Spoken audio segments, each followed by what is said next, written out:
Netaji, tell me, why should I vote? I don't get drinking water through your corporation. I buy bottled water. I don't get water for my kitchen, my toilet and other things. I get a tanker. I don't get electricity. I use a generator.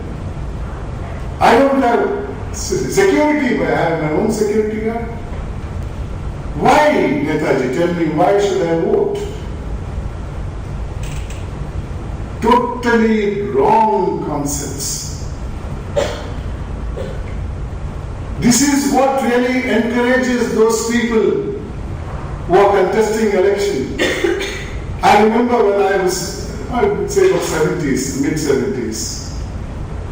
A politician of that day was lecturing in a park when I was going home. And I stopped to listen to him. He made some comments and somebody in the audience, quite a few people in the audience started laughing derisively. He said, I don't care how you take my comments. I know I'm not dependent on your vote. You are masala dosa eating people, I don't want your vote. I want vote from those ragi mudde eating people. They are there for me. This is the attitude they have towards a middle class person, these politicians. We have to get out of it. We have to go and we have to exercise it. After I read this article in Times of India and Indian Express, in one of the platforms I mentioned, this gentleman seemed to think that he is living in isolation. He is not living in a society. He has no respect for democracy. He doesn't want governance. Does he travel in a road which is owned by him? Is the traffic that allows him to move is controlled by his people whom he was employed? When law and order situation takes place, does his bodyguards or his security men take law into their own hands? It can't. It requires some institution to manage this. In that address of mine, I said, sir, if you don't want to vote for yourself, please vote for your driver, please vote for your gardener, please vote for your security man. They require that government. They want somebody good to look after their interest. In a democracy, we can't say that I am not dependent on the government. Because I don't want it, I will not exercise my franchise. This is the attitude that many people have. Why should I vote? Or whom shall I vote in this list of people? Yes, these are problems we have to face, but we must exercise our. Otherwise, we have no right to complain. Setup is bad, but we are trying to change it. We have to participate in that change. Otherwise, you have to suffer this.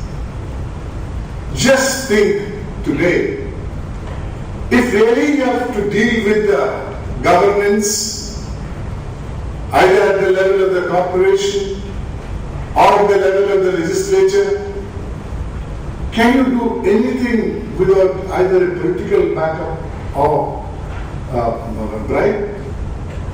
If you ask me, the answer is no. You cannot. Today, please note, corruption is no more confined to bureaucracy and politics only. It has overflown from that. It has come to private professions. I can give you any number of instances where a general practitioner, doctor, when a person approaches him for diagnosing a particular illness that he has, He doesn't use his stethoscope to diagnose you, doesn't test your pulse, he doesn't look at your eyes.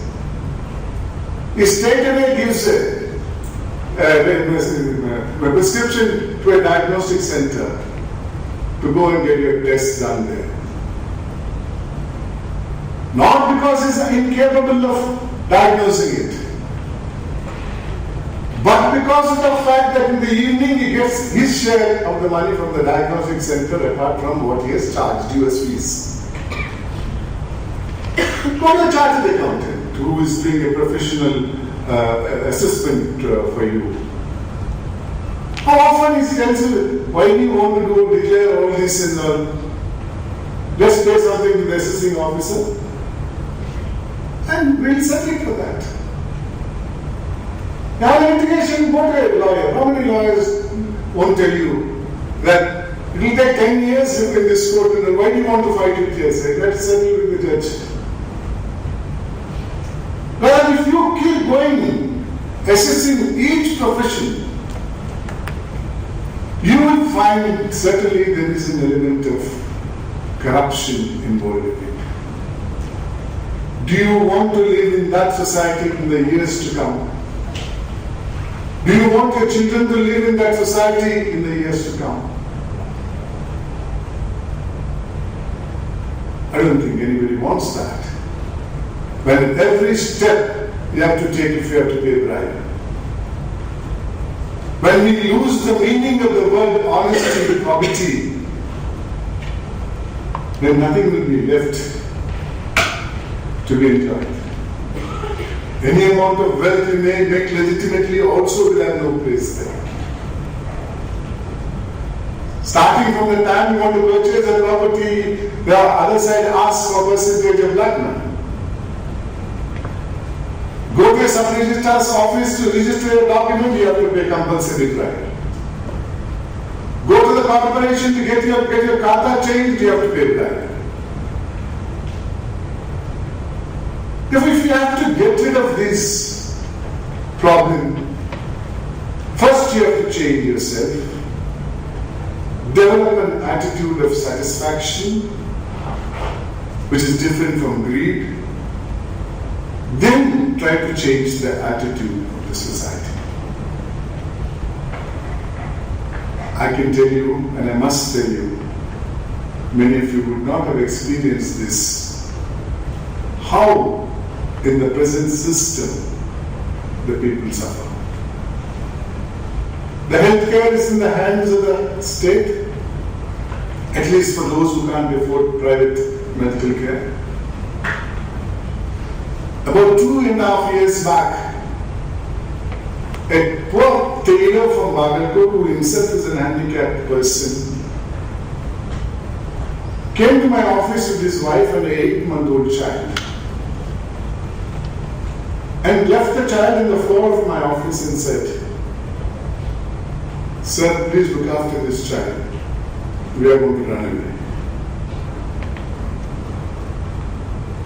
We have a system. Look at the office. Anybody is welcome to come there at any time, whether you work or no work, to see how the system works there. The change I wanted to bring about was, since it is a place of the people, when they come to my office, they are first asked to sit down.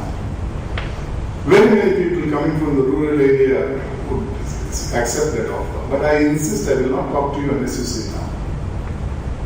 So when they sit down, so what's the problem? He said, our child has a congenital problem of half-grown intestine. The intestine is grown only up to the large stomach. Below that, it is not grown. Consequently, it eats through the mouth and it is a problem with difficulty. A procedure, an ailment which could have been very easily rectified by a surgical intervention by reconstructing the rest of the intestine, which is done in many cases. When he took the child to Hooghly Medical College Hospital, where there was a pediatric surgeon, he demanded 50,000 rupees for doing that operation from a tailor.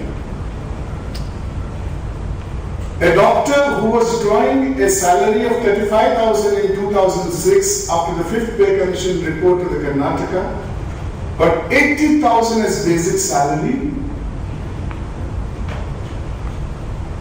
is still demanded 50,000. A doctor who is appointed by the state to serve the people of Karnataka free, for which he is substantially paid, still demanded that.